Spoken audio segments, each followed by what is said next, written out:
You were not born as a man. You were not born as a woman.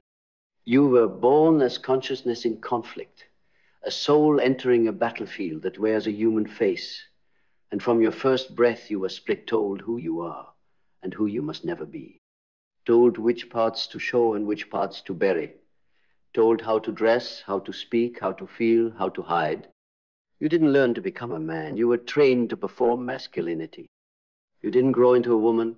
You were sculpted by fear, by expectation, by the echo of every generation that came before you and never asked why. And now you walk through this world wondering why intimacy feels hollow, why passion flickers then fades, why no one really sees you. But how could they? You wear a mask even you have forgotten how to take off. Jung said, the shadow is everything you have refused to be. And that's where the war lives. Not between man and woman, but between you and you. The parts of you that never got to breathe. The rage, the softness, the hunger, the grace, the tears, the terror, the truth. Everything you were told to exile now lives underground, whispering, scheming, shaping your choices in silence. You think your relationships are broken because of them, because of their coldness, their chaos, their distance, their need. But what if it's not them? What if the disconnection is a mirror? What if you're not arguing with your partner, but with a shadow you've refused to face? Every time he retreats into silence, she feels abandoned. But it's not just him she's crying for, it's the father who never stayed. Every time she explodes in emotion, he shuts down, not because she's too much, but because he was taught to fear the storm inside himself. And so we dance this tragedy, two bodies, haunted by ghosts they never invited, playing roles they never chose, hoping that love will save them from themselves. But love cannot reach the places you refuse to reveal. And you cannot reveal what you refuse to see. This is not a gender war. This is not a call to arms. This is not about dominance or submission or who is more to blame. This is a reckoning. Because the truth is, both men and women are starving. Men starving to feel without losing their edge. Women starving to be strong without losing their softness. Both exiled from the wholeness they were born with. Both handed caricatures instead of archetypes. Both trained to survive, but not to integrate. And what is integration? It's when the king stops running from the lover. It's when the huntress stops denying the healer. It's when the fire and the flow stop fighting and start dancing. But to dance, you must descend. You must walk into the places inside yourself where no applause can follow. You must meet the shadow, not to defeat it, but to understand it. Because the shadow is not evil. It is rejected gold. Your power, your sensuality, your clarity, your unapologetic truth. Everything you gave up to be good, to be liked, to be safe. And now you wonder why love doesn't last. Why sex feels empty. Why no one can hold your fire or your fragility. It's because you show them the edited version. You give them a highlight reel of your soul and call it connection. But the soul doesn't want a performance. It wants presence. And presence begins when the war ends. The war between masculine and feminine. The war between man and woman. The war between you and the shadow within. So how do you end a war you didn't start? You stop pretending it isn't yours. You stop blaming culture, blaming gender, blaming the generation before. Because yes, they handed you the sword, but you kept swinging it. Every time you silenced your truth to be polite. Every time you rejected your desire to seem virtuous. Every time you laughed at pain that wanted to be wept, you strengthened the shadow's grip on your life. But the shadow is not your enemy. It's the part of you that remembers. Remembers what you lost when you learned to perform. Remembers the boy who just wanted to cry in peace before he was told tears are for girls. Remembers the girl who just wanted to roar before she was told quietness is feminine. Remembers the raw smallness, the wideness, the whole human before the mask. And now it waits. It waits in the corner of your room when you scroll at 2 a.m., searching for something nameless. It waits in the silence, after the argument, when neither of you know what you're really fighting about. It waits in the eyes of the people who trigger you the most because your shadow speaks their language. So look into that mirror, into the relationship that keeps falling apart, into the craving that never gets satisfied, into the face of the one you claim to love, and ask, what part of me have I refused to love? Because until you love your own shadow, you will continue to project it onto everyone else. He's not cold, he's just showing you the parts of yourself that long for structure. She's not dramatic, she's just reflecting the emotions you've silenced your entire life. They are not your punishment, they are your portal, but only if you have the courage to walk through. To feel the thing you swore you'd never feel again. To speak the thing you buried years ago. To claim the parts of yourself that were labeled too much, too weak, too intense. Because what's too much in a broken world is exactly what this world is dying for. Your wholeness, your hunger, your healed masculine and feminine, dancing not in conflict, but in communion. And in that communion, there is no confusion. No who should lead or who should submit or who holds more power. There is only rhythm, only truth, only two sovereign forces who no longer need to understand each other because they have remembered themselves. And from that memory, they don't relate from need, they relate from choice. They don't bond over wounds, they bond through vision. They don't fear each other's power. They amplify. Because when the shadow is integrated, love becomes alchemy. Two people no longer negotiating masks, but forging a reality that couldn't exist until they stopped hiding. That is where this ends. Not in theory, not in perfection, not in a world where every man is a king and every woman a goddess, but in this moment, where you stop running, where you let the shadow speak. And finally, you listen. And in that listening raw, trembling, honest, you don't hear the voice of a monster. You hear the voice of a child. The one who was silenced before he learned to speak his truth. The one who was shamed before she ever knew what her power could be. You hear the truth beneath the armor, the grief beneath the anger, the longing beneath the control. And in that sacred pause, something breaks open. Not like glass shattering, but like chains dissolving.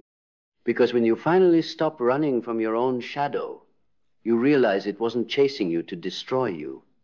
It was chasing you to return you to yourself, to your wholeness, to the parts of your masculinity that know how to hold without controlling, to the parts of your femininity that know how to feel without collapsing, to the parts of you that don't care about gender politics or roles or ancient scripts carved in the bones of fear, but care only about truth.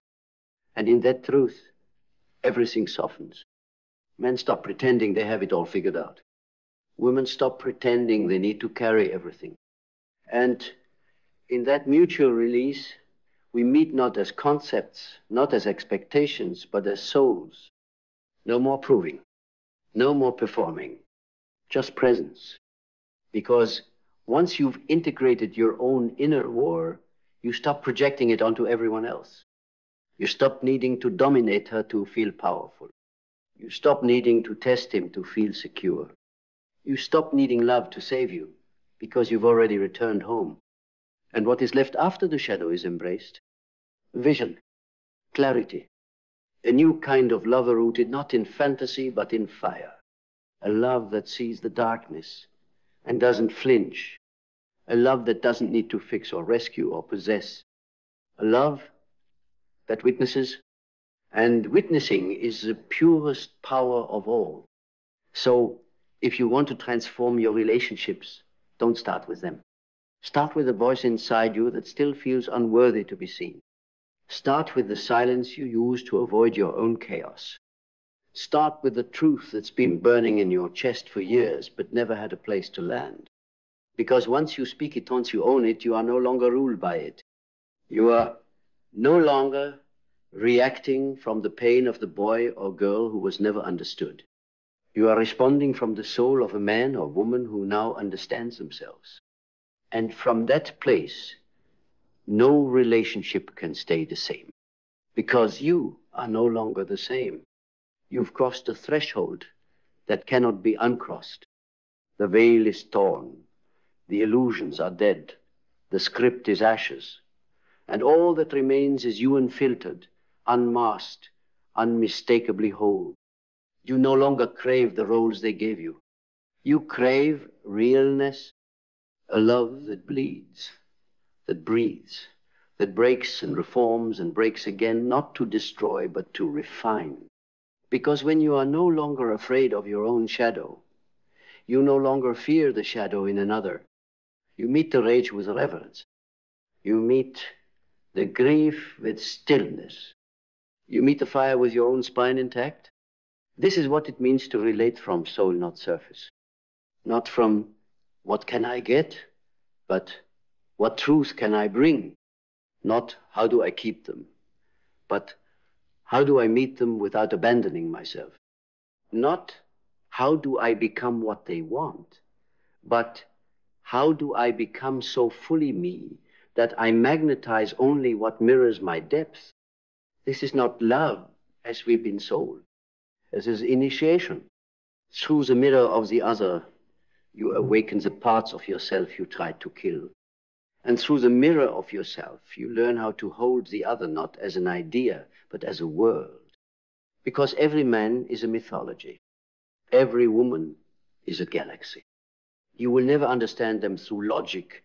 You will only understand them through presence, through pain, through poetry, lived out in flesh and blood and fire.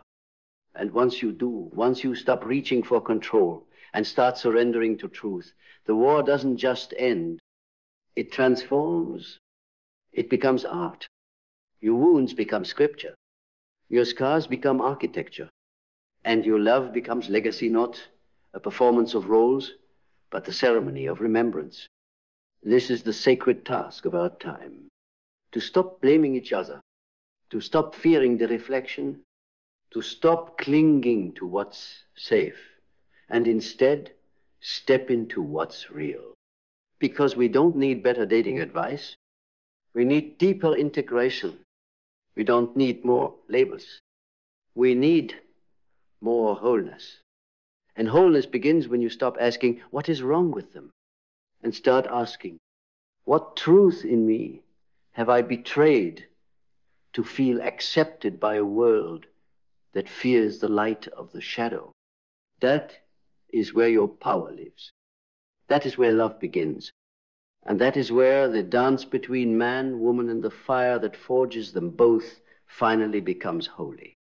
Because holiness is not found in perfection. It is found in presence. Not in people who never trigger you, but in those who awaken what you buried. Not in peace that's quiet, but in peace that's earned. Through the fire, through the mirror, through the choice to stay when every story says run. We have worshipped the false gods of comfort and compatibility. But compatibility means nothing if you have to abandon your truth to keep it. And comfort is a coffin when it costs you your soul. This is not about easy love. This is about honest love. The kind that exposes you. The kind that humbles you. The kind that cracks you open and dares you to stand there naked, trembling, alive. Because alive is the only thing real anymore. Not the image, not the filter, not the game. Just you, just them. Just the space between you, trembling with the memory of everything sacred you forgot in your quest to be enough. And now, finally, you remember. You remember that the divine masculine is not domination, it is direction. You remember that the divine feminine is not chaos, it is creation. You remember that every fight was a plea for understanding. Every wound was a doorway back to your center. Every failed relationship was a crucible no for love lost, but for self-regain. You do not relate the same way once you've met your shadow. You do not love the same way once you've seen behind the veil. And you do not live the same way once you've burned the mask. Because now, your standard has changed. Not for others, but for yourself. You will not show up as a fragment anymore. You will not collapse into roles that were never written by your soul. You will not settle for connections that only tolerate your light while rejecting your depth. No. Now, you require truth. Now, you embody fire. Now, you understand that men and women were never meant to complete each other. They were meant to challenge each other to become whole. That is the new love story. Not romantic. Revolutionary. So burn the fantasy and rise as the flame. Whole. Sovereign. Seen. Shadowed. Free. Because that is where it ends. And where everything real finally begins.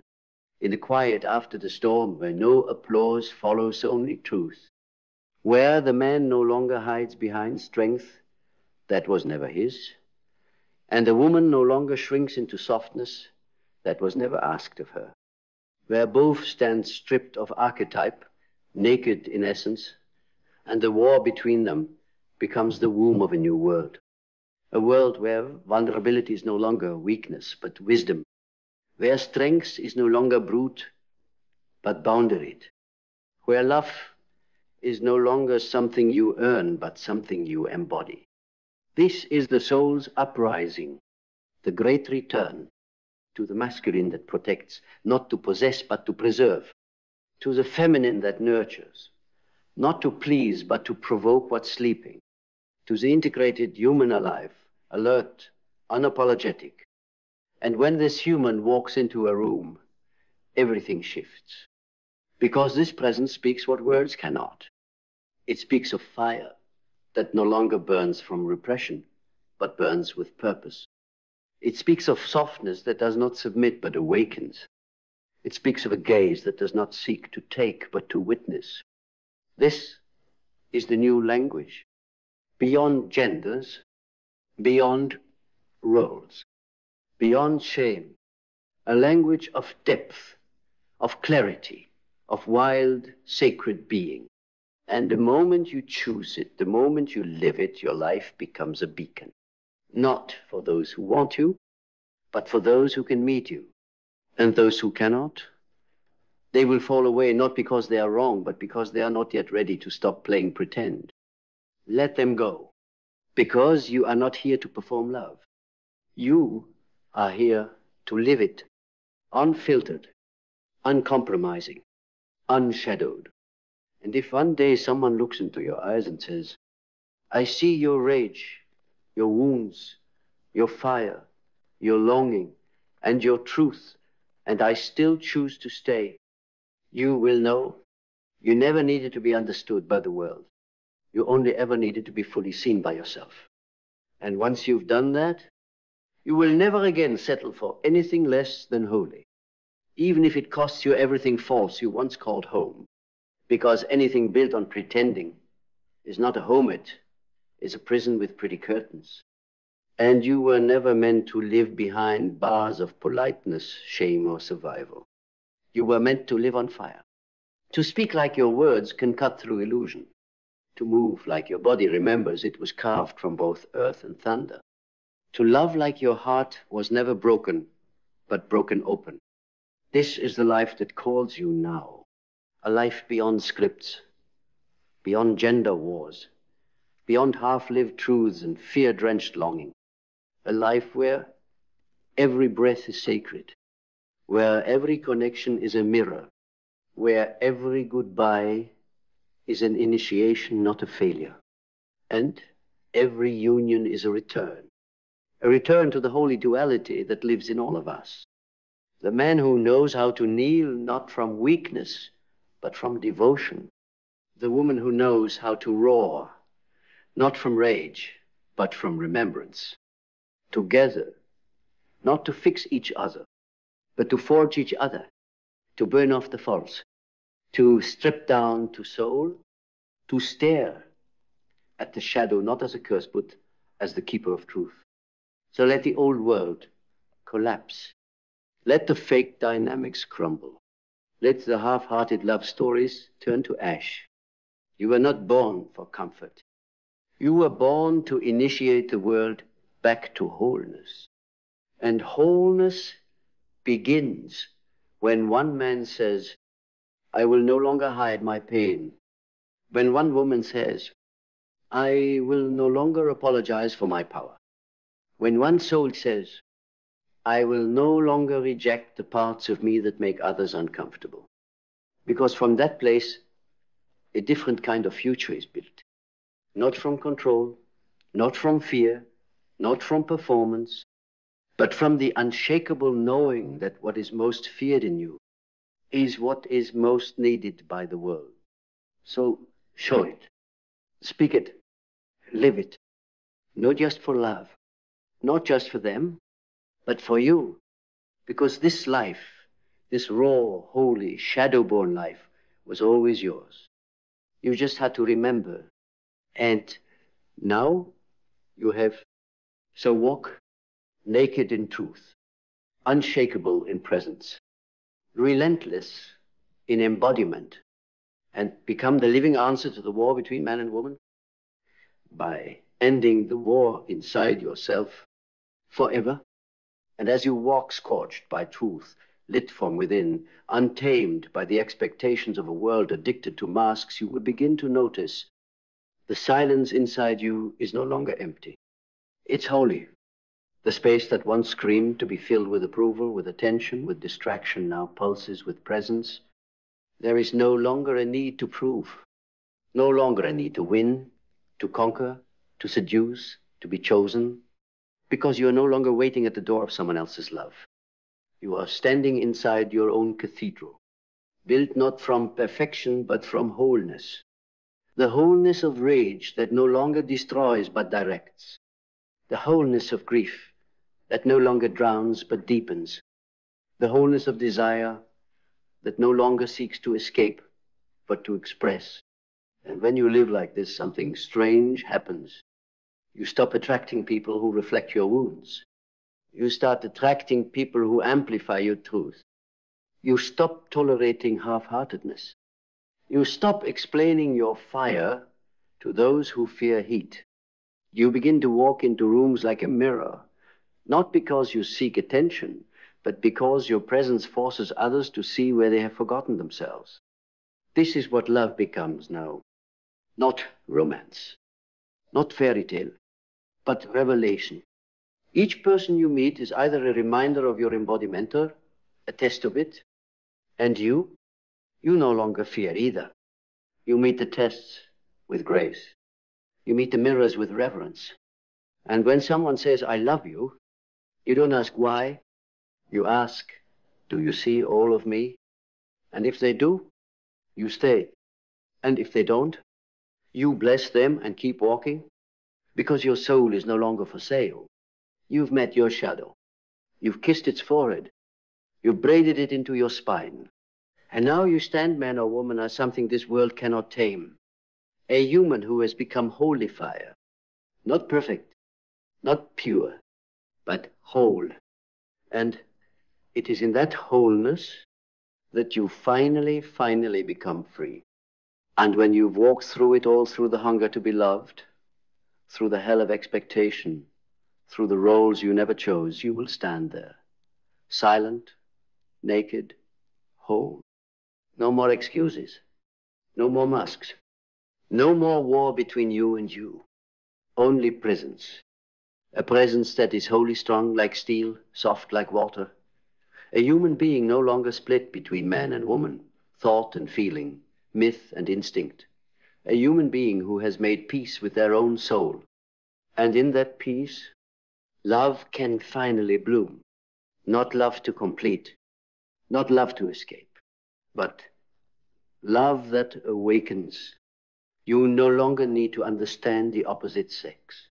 You need only the courage to see them, not through the lens of fear, not through the scripts of culture, but through the eyes of someone who has met themselves in the dark and did not look away. Because when you've truly seen yourself, you will never love half-heartedly again. You will love like a silent storm. You will love like a prayer without words. You will love through your presence, and that will be enough. And that is the end of division, the end of performance, the end of war, and the beginning of everything real. Sexual intimacy is a profound paradox. It is both the flame that draws us in and the mirror that exposes our deepest fears. It beckons with the promise of connection, yet terrifies with the threat of vulnerability. Carl Jung delved into this duality, recognizing that our sexual desires are not merely physical urges, but symbolic expressions of our inner world.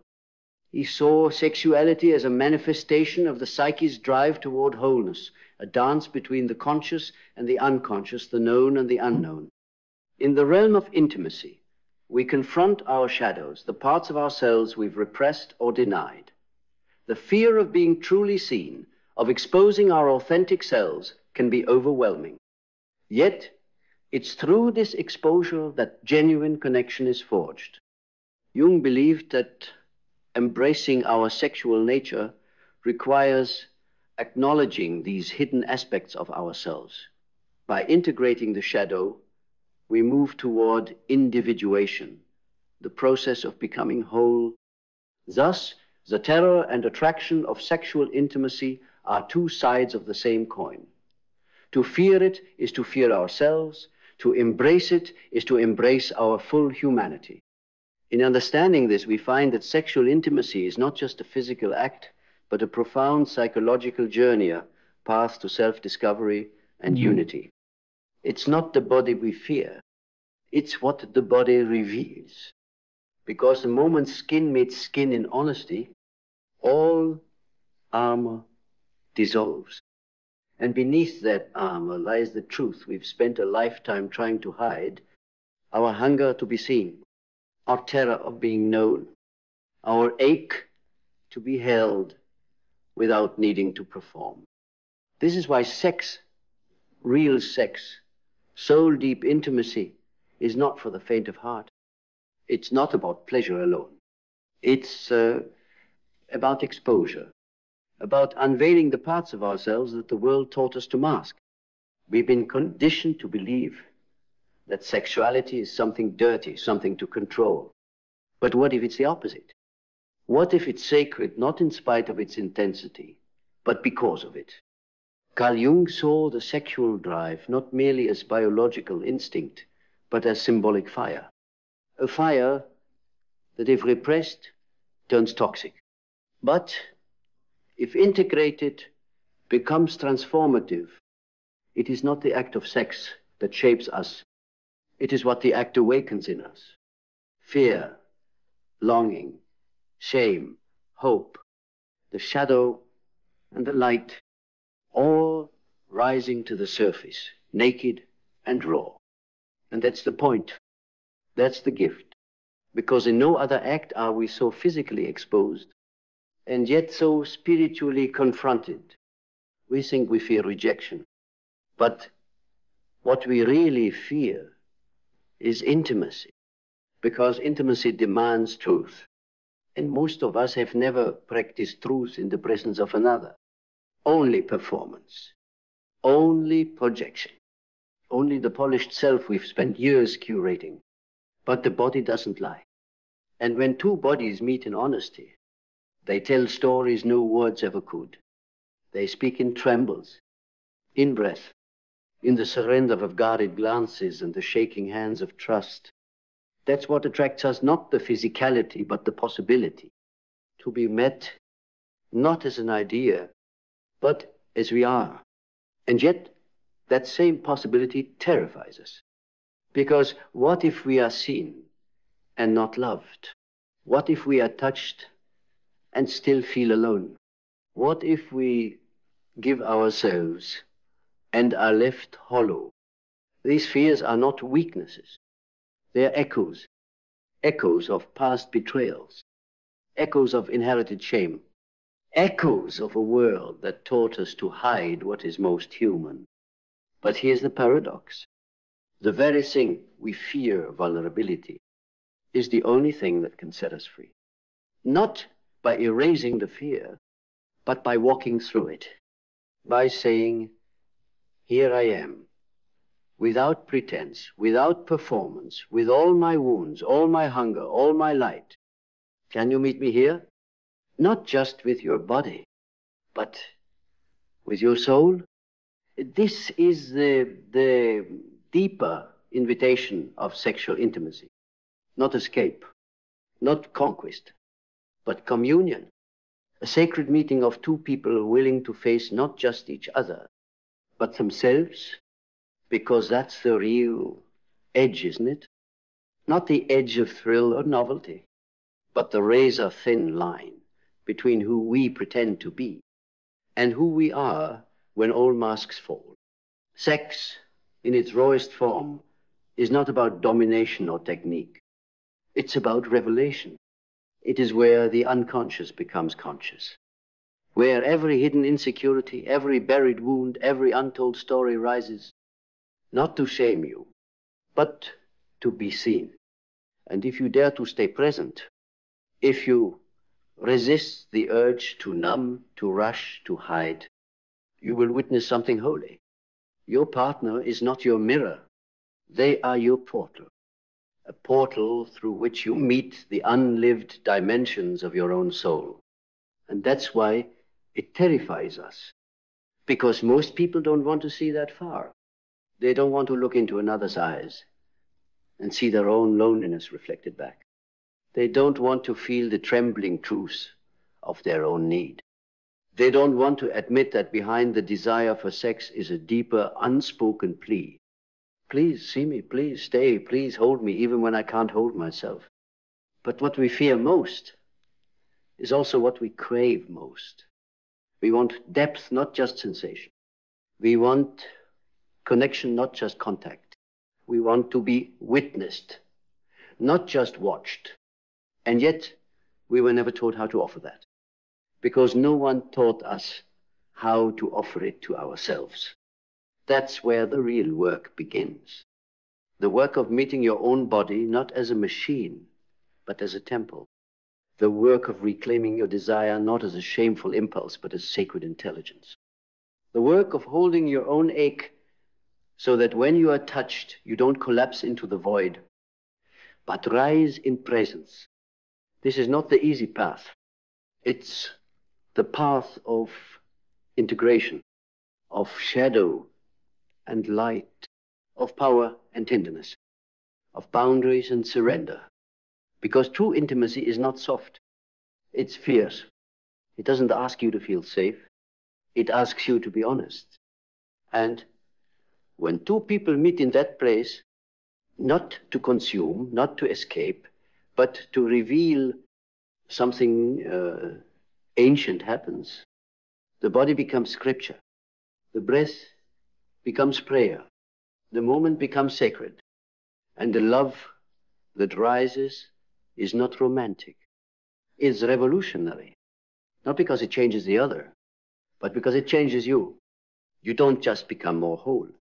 You remember that you always were.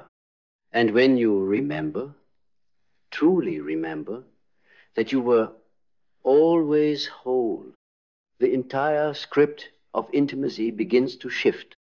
No longer a chase, no longer a conquest, no longer a transaction built on performance and perfection, but a ritual, a sacred exchange between two sovereign souls who are no longer trying to be completed, but are choosing moment by trembling moment to merge without losing themselves, because that's the highest form of intimacy, to give yourself fully while holding nothing hostage, to be touched without being consumed, to be known without collapsing your boundaries, to be naked not just in body but in truth, in presence, in purpose. And that's rare, because most people are terrified of losing control, terrified of opening so deeply that their carefully constructed personas fall apart in someone else's arms, terrified that love, real, honest, elemental love, will cost them the illusions they've clung to for safety. But what if that's the point? What if sexual intimacy was never meant to make you feel more in control, but to strip you of what was never truly you? What if the trembling, the tears, the silence between kisses were not signs of weakness, but signs of homecoming, back to the self, back to the body, back to a kind of union the modern world has forgotten, one that's not performative, but transformational, where the masculine doesn't conquer, it holds, where the feminine doesn't submit, it opens, and both dance not in roles, but in reverence. This is where true power lives, not in domination, but in devotion, the kind of devotion that says, I see your shadows and I stay. I hear your silence and I listen deeper. I feel your fear and I do not flinch. Because in the end, it's not the sex we crave. It's what sex represents. The return to a place where we are no longer fragmented, no longer performing, no longer reaching for love as something outside of us, but allowing it to rise from the inside out. That kind of intimacy doesn't end when the night does. It echoes. It reverberates. It changes you. Because once you've tasted what's real, you'll never settle for shallow again.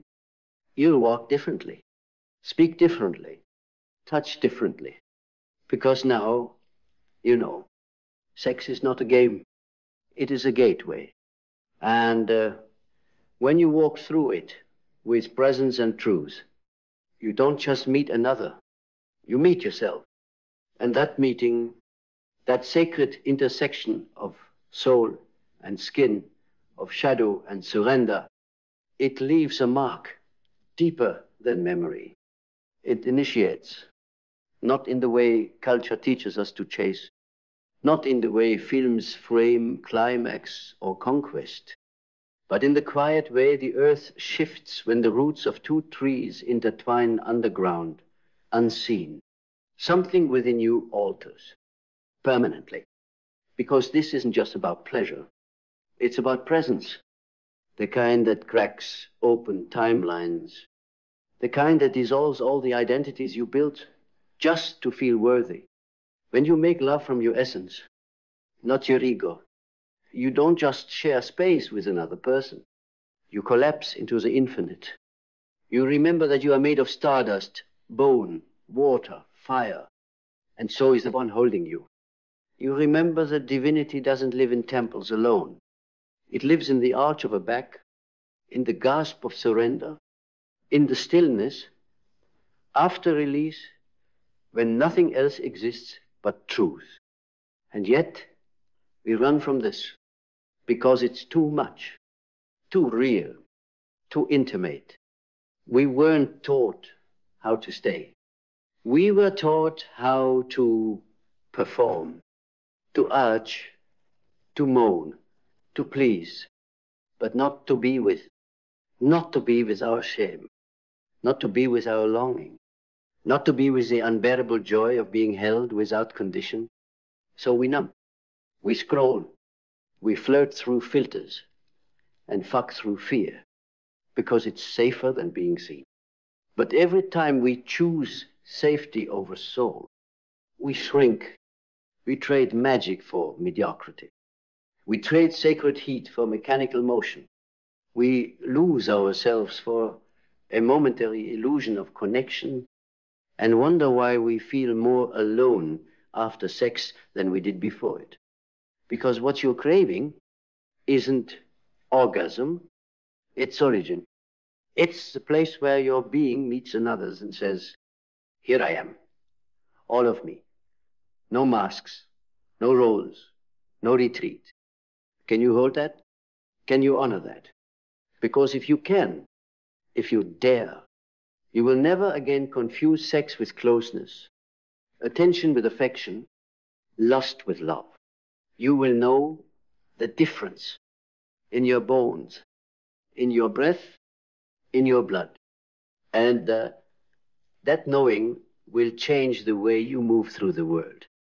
You will become a different kind of lover, a different kind of presence, a different kind of truth. Not because you've learned new techniques, but because you've unlearned everything false. And what remains? Only the sacred, only the soul, only you, fully awake, fully alive, not in the adrenaline of the chase, but in the soft, terrifying miracle of being known, fully alive in the quiet. When the hands have stopped moving and the bodies are tangled not in desire, but in devotion, fully alive. In a way, your chest rises with breath, and you realize, I am not hiding anymore.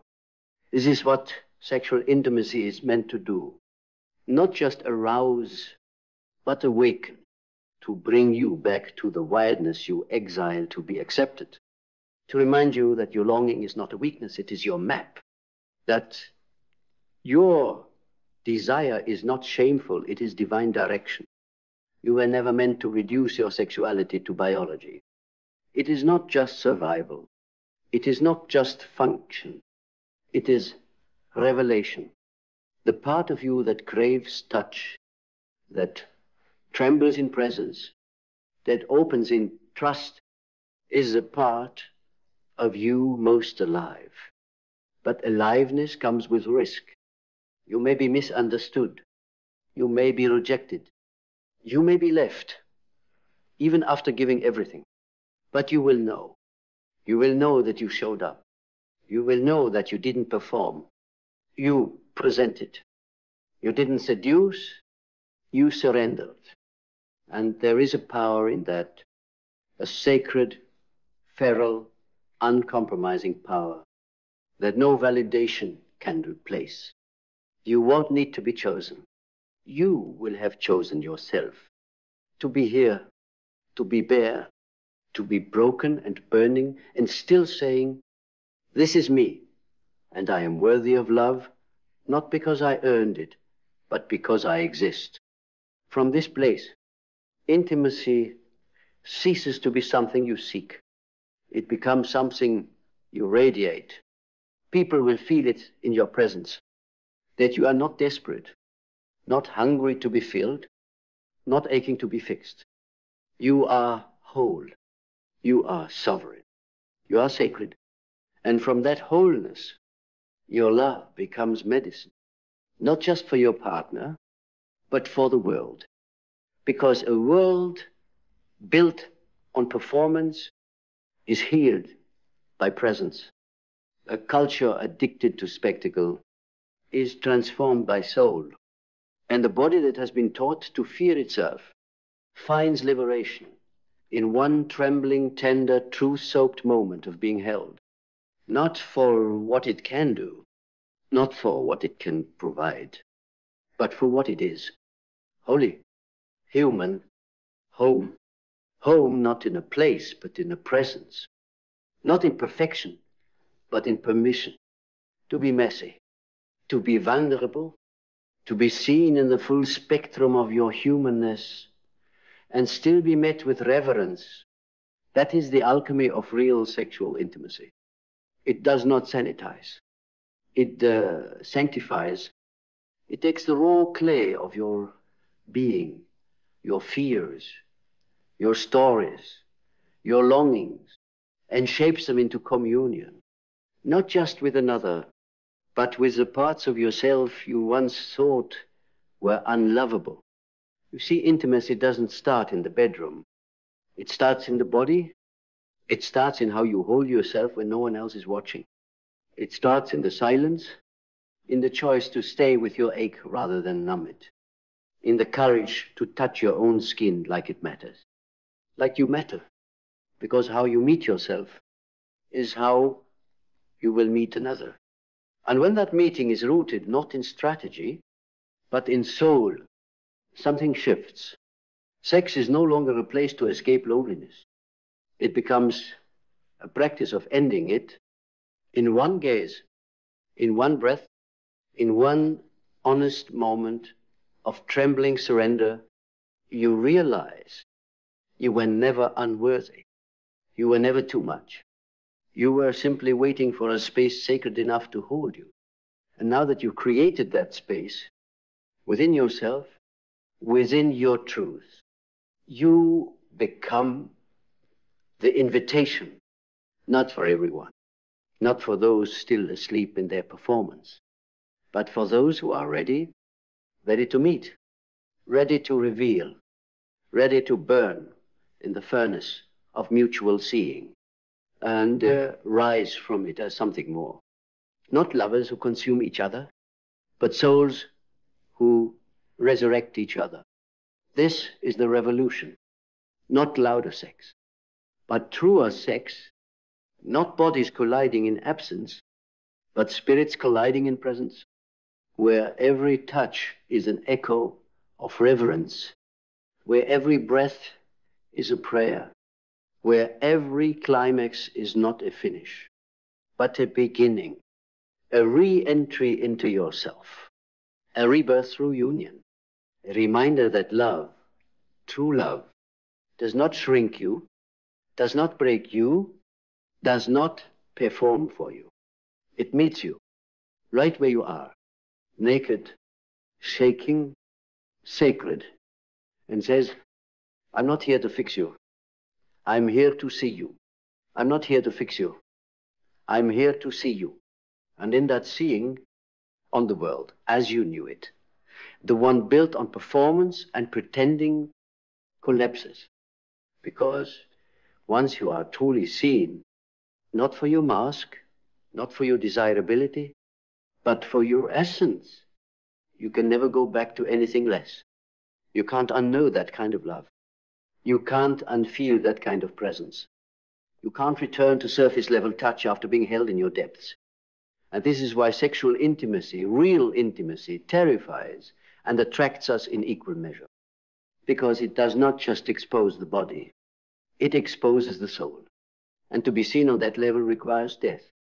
The death of the persona, the death of the game, the death of every version of you that ever said, I'll only be loved if I perform just right. That version must die, so the truth of you can live. And it's not always beautiful. There will be trembling. There will be tears. There will be moments where you want to run, where you want to hide, where the gravity of being truly touched soul to soul feels like more than your body can carry. But if you stay, if you breathe, if you open, something happens.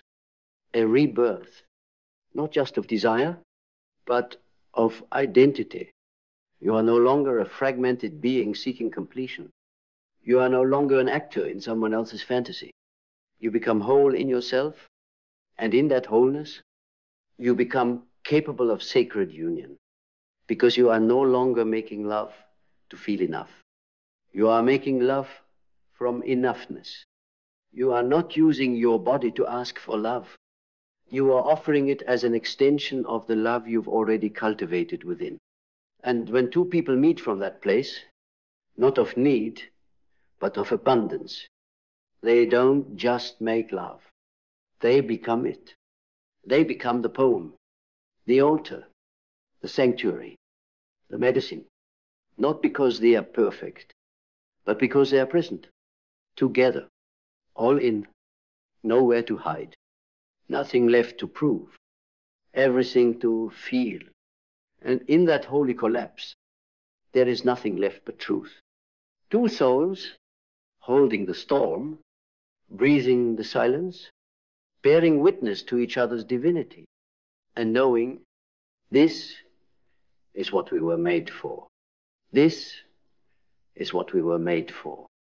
Not the roles, not the games, not the shallow echoes of affection wrapped in expectation, but this trembling, this fire, this fierce, unfiltered presence that says, I will not hide from you, and I will not ask you to hide from me. Because the moment we stop hiding is the moment love stops being a concept and starts being a reality. And real love, real, embodied, breath on skin, soul in soul love, is not always soft. It is sacredly brutal. It will pull forth every scar you thought you buried. It will test every wall you've built to stay safe. It will ask you to choose vulnerability again and again, even when it feels like it might shatter you. But what shatters is the illusion, and what rises is you. The you that doesn't need to perform to be held. The you that doesn't need to pretend to be wanted. The you that understands not intellectually but viscerally that your body is not currency. It is cathedral. And when someone touches you with reverence, not just for the skin, but for the soul it holds, you remember what the world made you forget. That you are holy, that you are whole, that you are home. And from that remembrance, you no longer seek sex to escape loneliness. You seek it to return to truth. You seek partners who can meet you in the silence, who can breathe with you in the pause, who can worship your essence before they ever touch your flesh. Because anything less would be too small for the magnitude of your being. And when you meet someone who sees that, who doesn't flinch at your depth, who doesn't retreat from your darkness, who holds your pleasure and your pain with equal devotion, you will know, not from butterflies, but from gravity. You will feel it in your chest, in the stillness between heartbeats, in the way their gaze softens every story you've ever told yourself about being too much. And in that space, you will exhale, because finally, you have not only been touched, you have been met. And when you are met, not for what you can offer, not for how well you perform, but for who you are at your core, everything changes. You stop chasing. You stop shrinking. You stop offering fragments of yourself in exchange for counterfeit connection. Because now you know. You know what it means to be touched without being taken, to be held without being hidden, to be seen completely and loved more, not less, because of it. And this knowing, it frees you, not just in love, but in life. You move differently. You speak with deeper truth. You carry yourself not with arrogance, but with alignment. You no longer fear the depth of your own desire, because you walked through the fire of your fear and found yourself still standing, more alive, more whole, more you than you've ever been. So let the world worship the surface. Let them scroll, swipe, perform, and pretend. You are done pretending. You are not a body desperate to be desired. You are a soul powerful enough to be known. And when you meet another, soul to soul, truth to truth, when the body becomes not a weapon, but a witness to your wholeness, you will remember fully, this is what I was made for, not just to touch, but to transform, not just to be wanted, but to be witnessed, not just to be loved, but to finally, to be real.